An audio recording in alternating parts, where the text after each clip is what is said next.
Mesdames et messieurs, bonjour, ravi de vous retrouver pour ce journal de la rédaction au sommaire de l'actualité. Les nouveaux venus au gouvernement entrent en fonction aujourd'hui.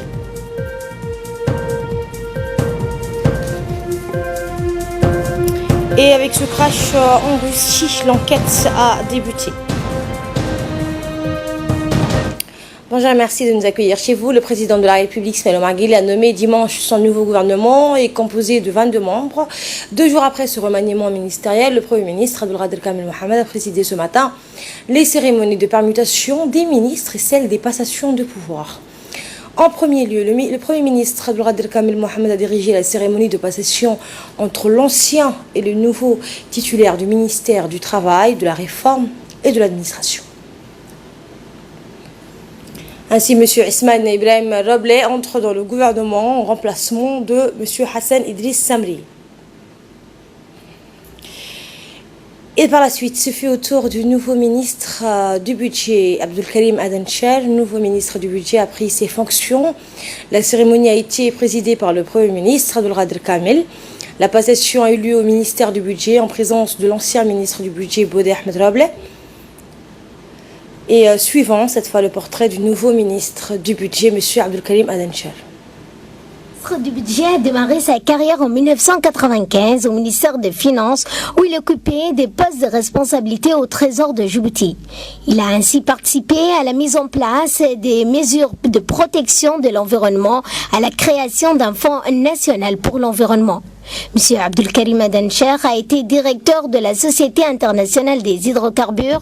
À partir de 2012, M. Abdelkarim Adencher a intégré donc le mécanisme africain d'évaluation par les pairs. Au poste de secrétaire national qui a accompagné la mise en œuvre du processus depuis longtemps, entre autres, il a été aussi responsable de l'organisation des élections en devenant vice-président de la CENI en 2016 et vice-président de la CERI en 2017. Depuis le 5 mai 2019, M. Abdelkarim Adencher est nommé ministre du budget. Troisième étape de cette journée pour le Premier ministre, il a présidé également la cérémonie de passation du pouvoir entre l'ancien ministre de la Santé, le Dr Jamal Mewaki, en remplacement par M. Mohamed Ouassama Diriye. Et voici le portrait du nouveau ministre de la Santé. Le ministre de la Santé, Mohamed Ouassama Diriye, était cadre au sein du MENFOP. Actuellement marié et père de 6 enfants, il débutera sa carrière professionnelle en 1996 au sein du ministère de l'Éducation nationale et ce comme cadre au service du personnel et du matériel. De 1996 à 2003, il était cadre au service des ressources humaines. De 2003 à 2017, il était professeur au LIC. De 2013 à 2019, directeur financier au sein du MENFOP. Il a été nommé donc ministre de la Santé le 5 mai à la veille du mois béni de Ramadan. Le nouveau ministre de la Communication en charge des postes et des télécommunications, M. Redouane Abdoulaye Bahdoun, est entré dans le gouvernement en remplacement technique de M. Abdi Youssouf Sougué. La cérémonie de passation s'est déroulée au ministère de la Communication en présence toujours du Premier ministre. Et voici le portrait du nouveau ministre de la Communication. Regardez. Chargé des postes des télécommunications, Redouane Abdoulaye Bahdoun, né le 5 octobre 1971 et titulaire d'une maîtrise de biochimie de l'Université de Strasbourg. Marié et père de 2 enfants, l'actuel ministre a été donc de 2001 à 2006 cadre de l'assainissement au ministère de l'Habitat, de l'Urbanisme et de l'Aménagement du Territoire. En 2007, il devient directeur au sein du ministère de l'Agriculture, de l'Eau et de l'Élevage. De 2008 à 2019, il devient directeur de l'exploitation technique de l'assainissement au sein de l'ONEAD. Le nouveau ministre a été nommé le 5 mai, c'est-à-dire à la veille du mois béni du Ramadan. Le Premier ministre a également présidé la cérémonie, la première d'ailleurs permutation entre le ministre de l'Intérieur, Moumin Ahmed Cher, et l'ancien détenteur du poste, Hassan Omar Bulhan. Par la suite, c'est au nouveau ministre de la Justice, Ali Hassan Bahdoun, d'être installé à son poste.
Tous les hauts gradés avec à leur tête le général du corps d'armée Zekele Cheribem ont venu saluer le nouveau ministre donc, de la Défense, M. Hassan Omar Mohamed. Autre cérémonie de permutation entre les ministres a été celle intervenue entre le ministre de l'Équipement et des Transports, Moussa Mohamed Ahmed, et l'ancien détenteur du portefeuille, Abdelkader Moussahel, en présence du Premier ministre. Autre actualité de ce 15h, le président de l'Assemblée nationale, Mohamed Ali Ahmed, a reçu ce matin le nouvel ambassadeur de l'État indien accrédité en République de Djibouti, l'honorable Ashok Kumar. Les deux personnalités ont passé en revue l'état des relations existantes entre les deux pays. Ils ont également discuté des voies et moyens susceptibles de renforcer et de consolider les liens d'amitié et de coopération unissant les deux nations. Premier ambassadeur de l'Inde en République de Djibouti, il a déclaré que l'installation d'une nouvelle ambassade de notre pays va ouvrir un nouveau chapitre de coopération. Les échanges entre le premier responsable du Parlement et le diplomate ont porté sur divers domaines allant de la politique à l'économie. Prenant la parole à son tour, le président de l'Assemblée nationale a souhaité à son hôte la bienvenue à Djibouti.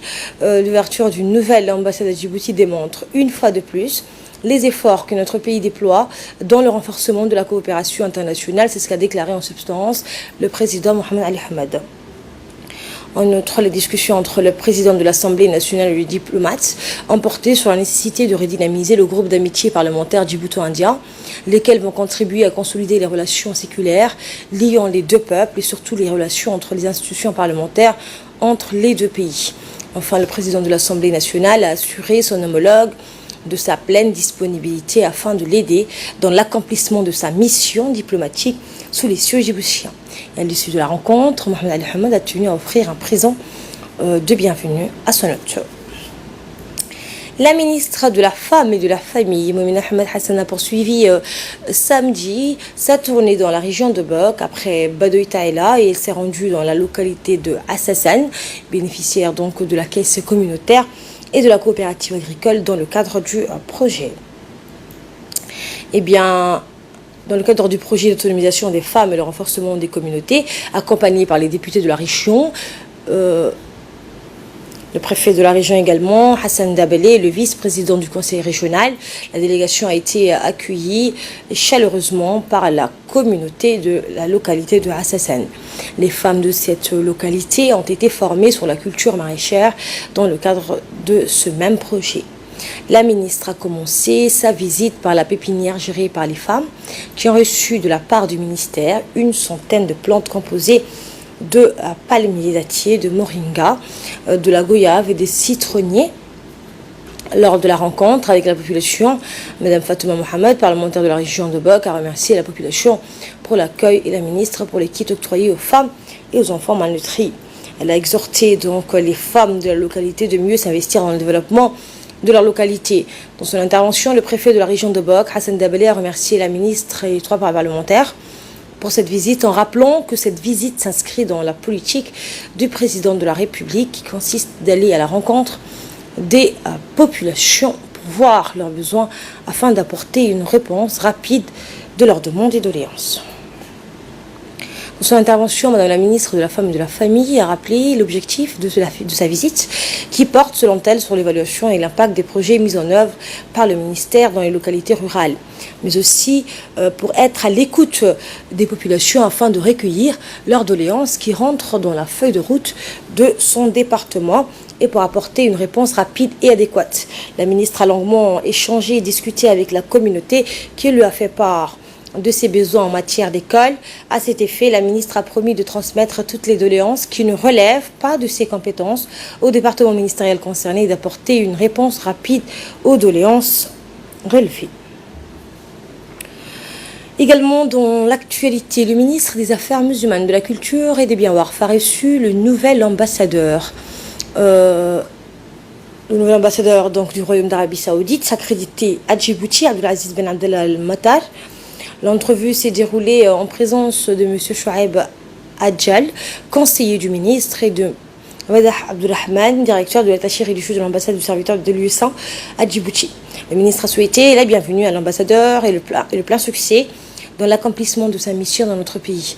Il a salué aussi l'excellence des liens d'amitié, des coopérations et des relations de coopération qu'entretiennent les deux pays frères dans les divers secteurs de développement.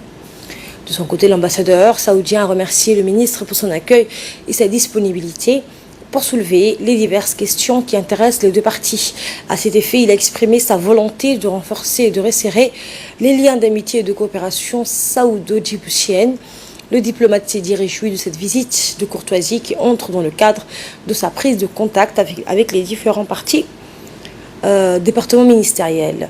Le ministre des Affaires musulmanes, de la Culture et des Biens Warf, Mohamed Hassan Baré, a discuté avec l'ambassadeur saoudien des voies et moyens permettant de consolider davantage la coopération bilatérale, notamment dans le domaine des affaires musulmanes, du Hajj, et aussi d'œuvrer ensemble à promouvoir les relations dans le domaine de l'échange culturel et créatif.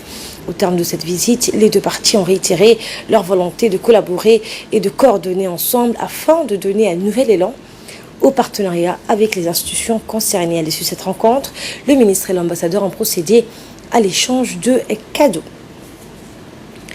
Eh bien, les musulmans célèbrent le mois saint du Ramadan. Les Afghans ont commencé à observer le mois béni du Ramadan durant lequel les croyants s'abstiennent de manger et de boire pendant la journée. Dans les marchés de rue de Kaboul, les consommateurs font le plein d'aliments spécialisés en prévision du repas au coucher du soleil. Le mois de jeûne arrive alors que la violence augmente dans le pays et que les talibans intensifient leurs attaques contre les installations de sécurité, alors même que de nouveaux pourparlers avec les autorités américaines pour mettre fin à la guerre en Afghanistan sont en cours. Au Pakistan, des milliers de musulmans ont offert des prières spéciales après l'observation du croissant de lune qui marque le début du Ramadan dans le pays. À l'étranger toujours, et cette nouvelle élection à Istanbul, pour le nouveau maire élu d'Istanbul, c'est une trahison. Les autorités électorales turques ont décidé d'annuler son élection après les recours déposés par l'AKP, le parti du président Recep Tayyip Erdogan. Eh bien, perte d'Istanbul et d'Ankara pour Erdogan, la perte d'Istanbul, capitale économique de la Turquie, où vit 20% de la population du pays, est un revers électoral inédit pour le président turc. Le 31 mars, l'AKP a également perdu la capitale Ankara, un camouflet qui s'explique notamment par la tempête économique qui secoue le pays avec la première récession en 10 ans. Et ce crash, pour finir, en Russie, où l'enquête a débuté, venu déposer quelques fleurs et des bougies, ces habitants de la région de Moscou improvisent un mémorial pour rendre hommage aux victimes du crash de l'avion de ligne Sukhoi au lendemain de la tragédie qui a coûté la vie à 41 personnes. L'heure est au recueillement, à la recherche d'explications. Les deux boîtes noires de l'appareil ont été retrouvées et transmises aux autorités qui ont ouvert une enquête. L'enquête analysera aussi la carcasse calcinée de l'avion qui pourrait délivrer de précieuses informations aux enquêteurs. Et c'est la fin de ce journal. Merci à vous de l'avoir suivi. Très bon après-midi à toutes et à tous sur Télé Djibouti.